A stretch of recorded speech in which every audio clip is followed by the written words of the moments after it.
welcome back to the shed. I'm Syd, Mackie's on the camera. It has been a hot minute since we did a full bike build on this channel. I'm very excited to share that today we will be building up my new Ari Signal Peak XC bikes.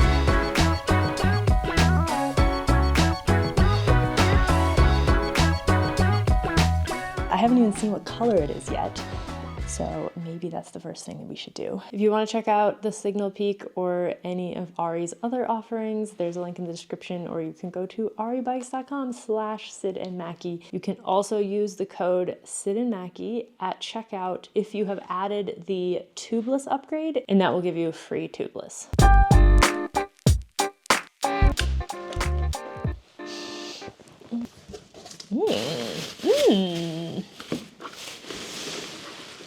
What was the name of this color? It's basically sage, which fits in with my personal style code, which is 50 shades of sage. They definitely packed it well.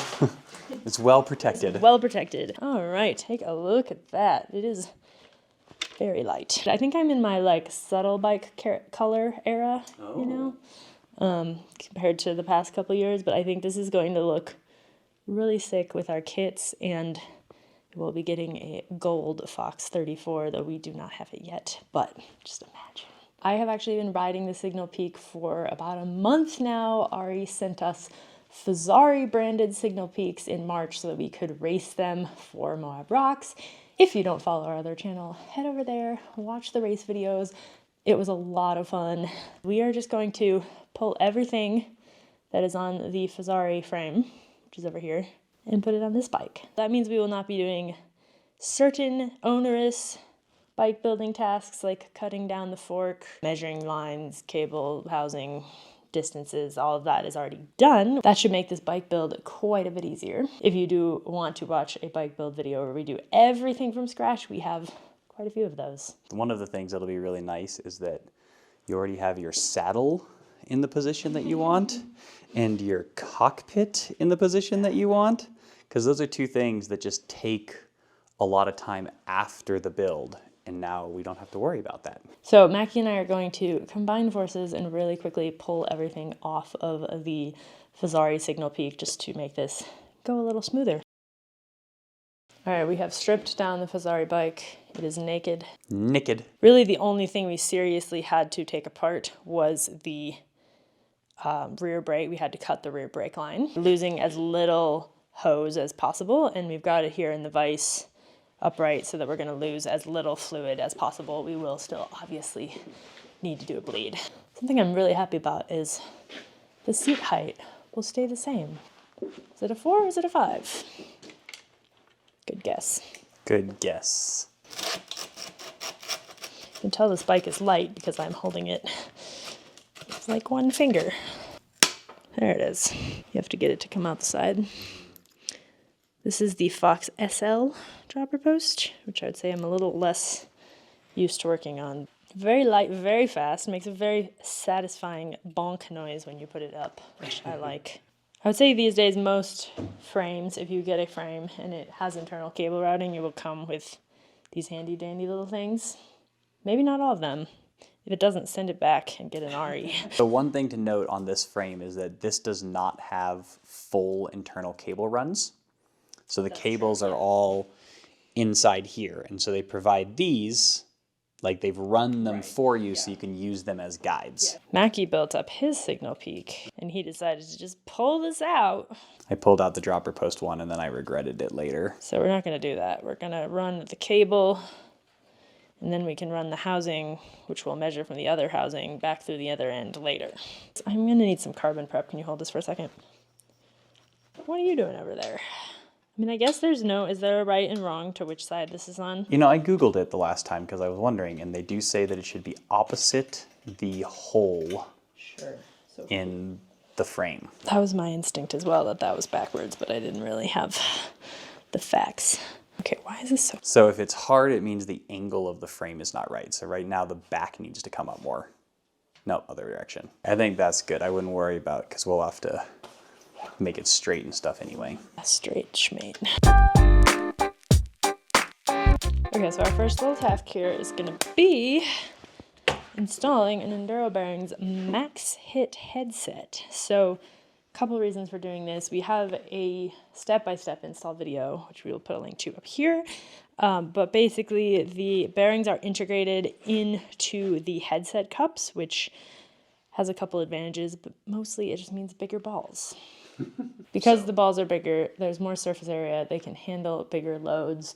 Enduro Bearings also has a lifetime guarantee on these headsets. So in a non-integrated headset situation, you'd have your bearing cups, and then the bearings would sit in there. These are all one piece. Yeah, I think they say double the bearing capacity, but double the load capacity. So, you know, if you take your XC bike down rough trails like we always do.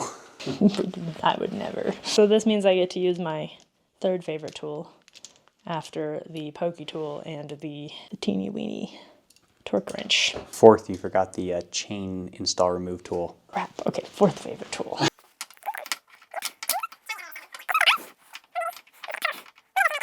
So we figured out that this is technically the remove tool, but we found it actually works pretty well for installs. Just trying not to like drop it from perfect. Whee! This is the fun part.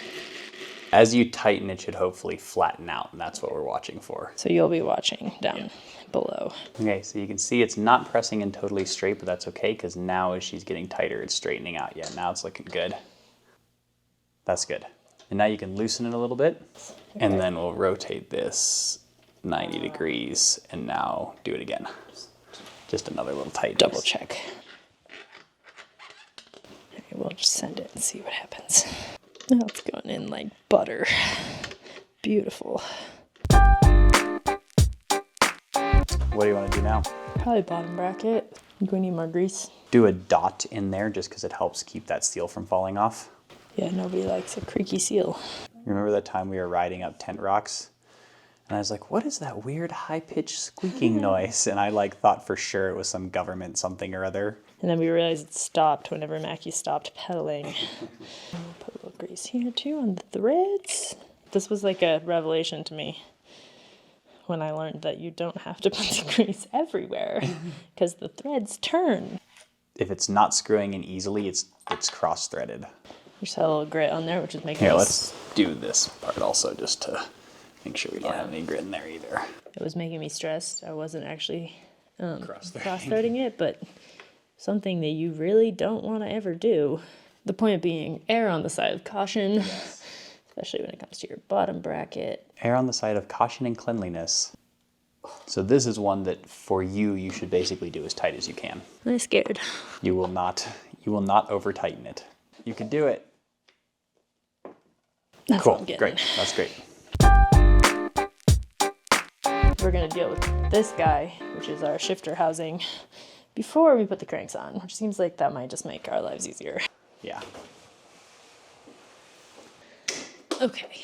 It's all in the details.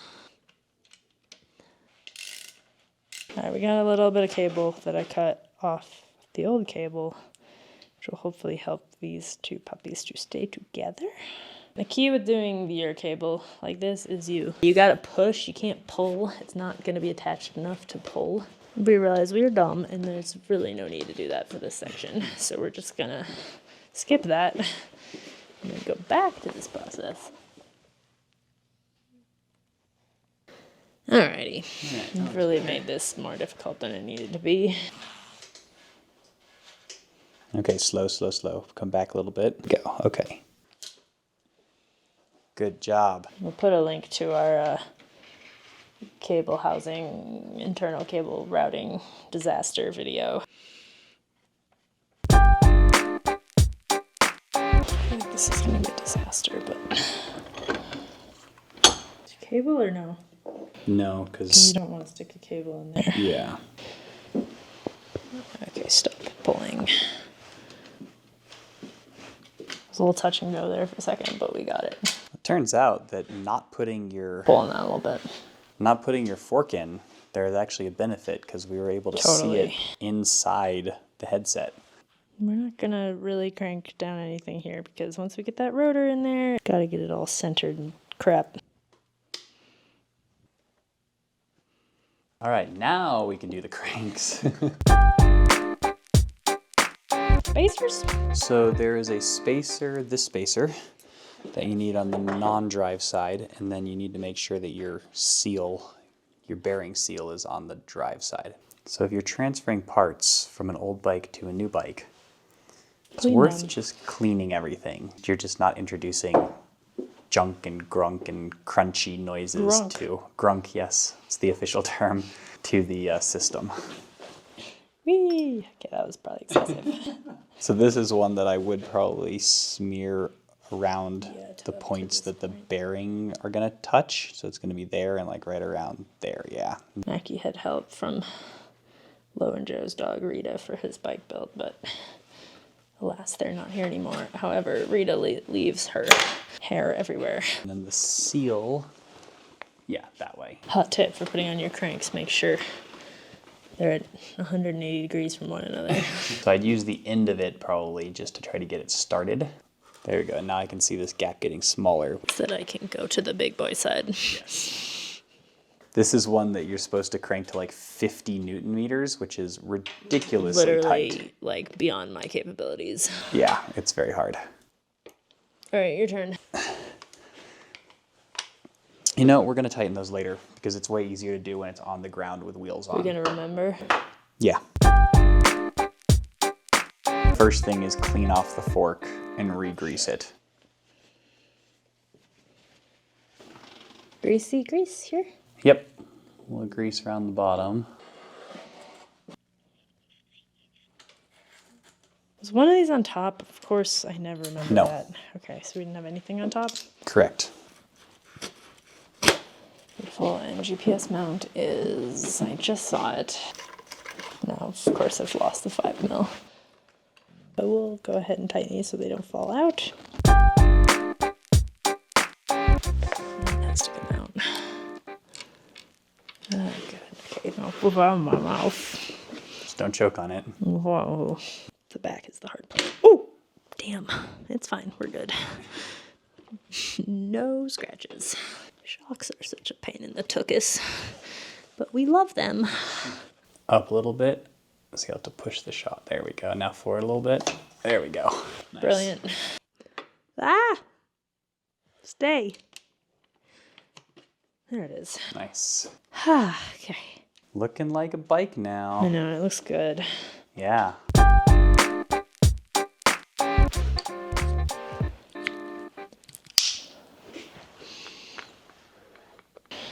Is it gonna do it? Is it happy? Yes. Okay, is olive the same upside down, right side up? Yes. Olive is bidirectional. So I think we're just gonna... Am I missing a step here, or is it this easy? That easy. You reckon? Looks like it's in the olive. I think so. It's definitely in the olive. Alright. How do we want this to go? Through here? Yeah. Post lunch. How are you feeling? Sleepy. Sleepy. Alright, this is always a tricky task. Side. Perfect. There it goes.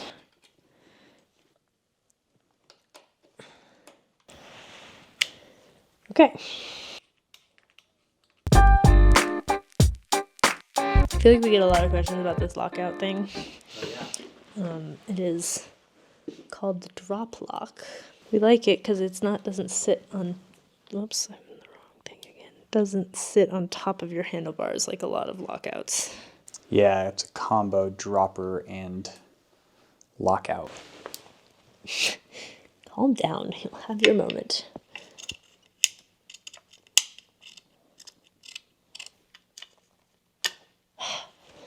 Nice. That went better than anyone could have dreamed.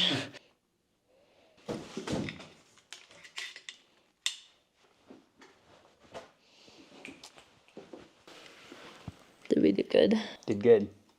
Okay.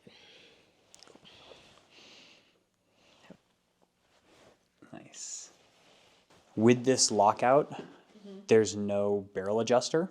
Tighten it up till it's touching the cable, but the cable can still move. And then you use the tool to push, to rotate the whole blue thing. Yeah, like that. Now tighten it down there. And that's the hard part, is you have to hold it out while you're tightening it. Yeah, nice. Okay, and now let go of the tool for a second. See. Cool, that seems good.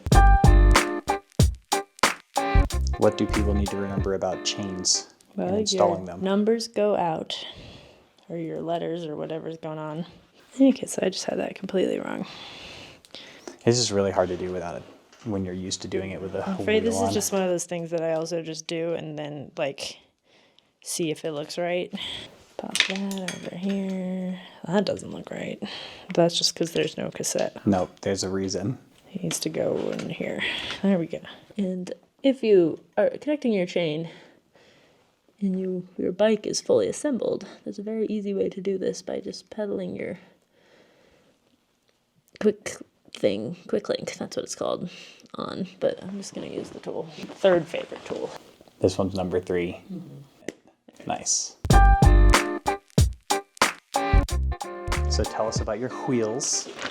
These are the Noble TR35s with bird spokes and DT Swiss hubs, the 180s. So basically just everything very, very light.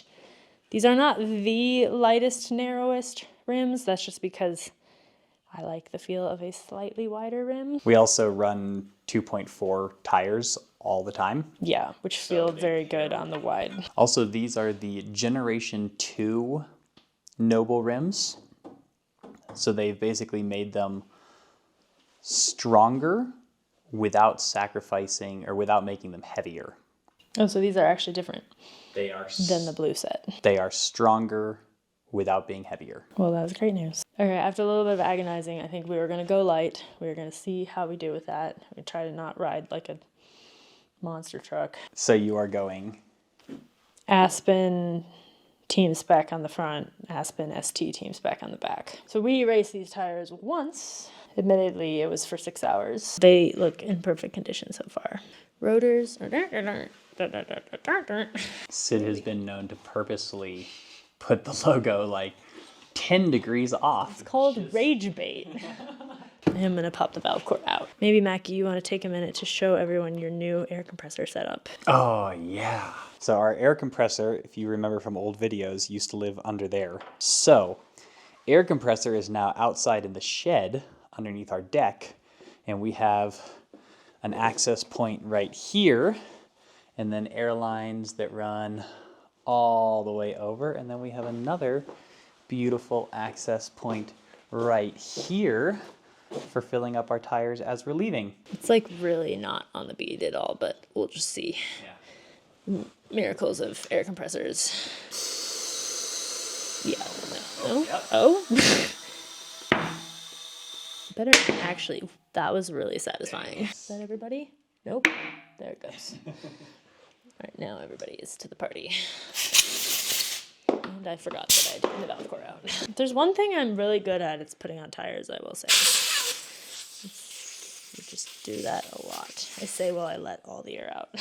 Well, it makes you realize that like the things you practice, you get good. Like you're actually quite good at building bicycles now. Like think about. I'm really good at cutting brake lines. Yeah, think about what 4 years ago when we started this channel.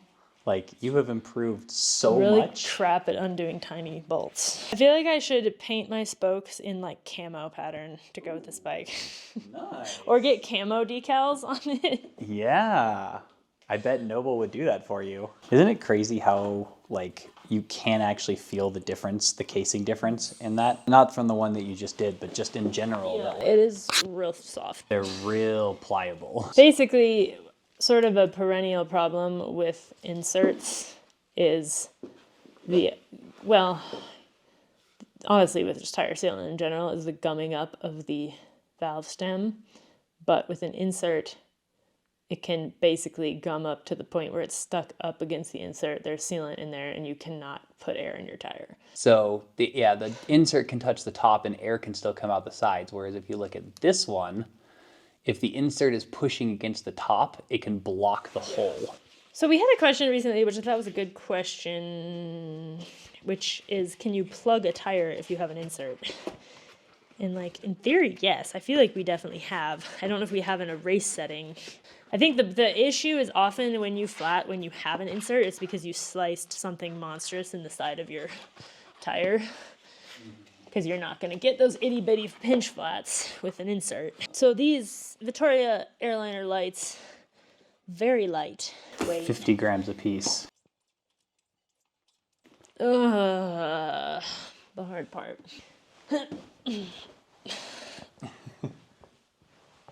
So what is the key? Having your bead in the middle, which of course it doesn't want to be in the middle because of the insert, so that's why it's harder. Oh, we're so close. Oh, you're so close. Yes. Honestly, that wasn't even that hard. Oh yeah, come on. There it is. Grease, grease, grease, grease. It's like a puzzle, but I was gonna say less fun, but I don't like puzzles either, so.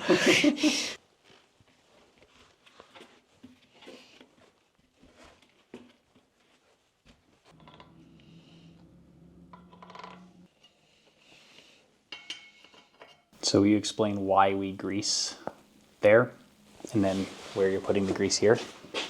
Because there's threads. Yeah. Yeah.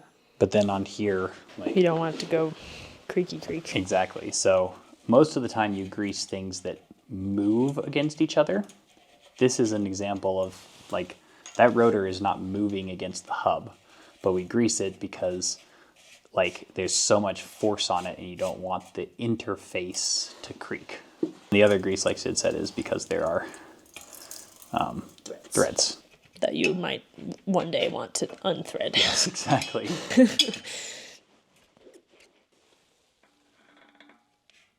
What I usually do on that is hold with my other hand against there, because then it can't slip off, because I have had it slip off, which is really painful. Yeah, if you're like above it especially. But I don't want to touch the rotors. Time to make it look like a bicycle for reals. This is another spot you might want to grease. Place you care about the most are here, because that's where it's going to be touching the bearings, here, and then the threads. There it is. Other way. Sure? Yep. No, I'm not sure. Disagree. I'm wrong. Whoever's editing this, please put that in the video. These forks are a snug fit.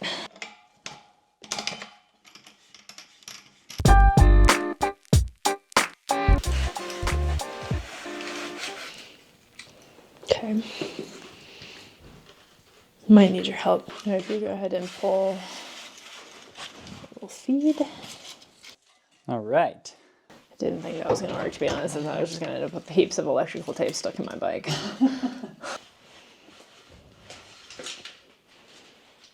Hallelujah. We can start running this one through.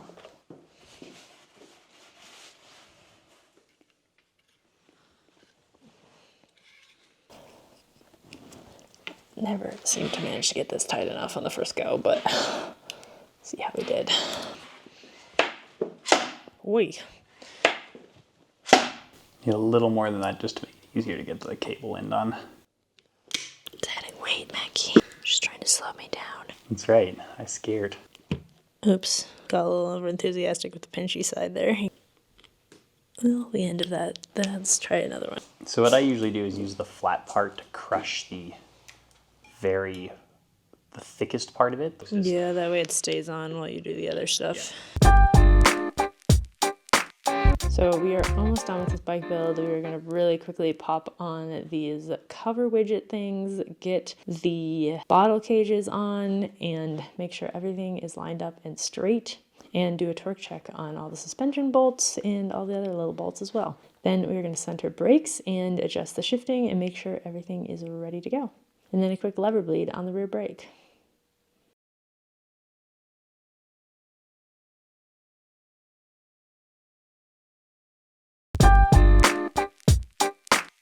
Let's see. Feels Everybody pretty wants light. to know how much it weighs. 24.56 or 11.14 kg. I would just like to say there's a lot of people out there on the internet really cheating their bike weight measurements. It doesn't count if you don't have your pedals and your bottle cages and your other sundry crap that you're always going to be riding with, like your GPS mounts, your mule mount, sealant in the tires. That's another popular one. Your insert in there also. Like, this is how this bike is going to be raced, not how this bike is going to be and weighed. raced on like real trails too. Real it's trails. not gonna like snap in half the moment you get on a real trail. If you are interested in looking at Ari bikes, you can go to aribikes.com/SydMackey and use code SydMackey to get a free tubeless upgrade. You just need to make sure that you have added the tubeless upgrade to your cart, otherwise that won't work. All right, time to go actually ride this bike. We will catch you next time in the shed.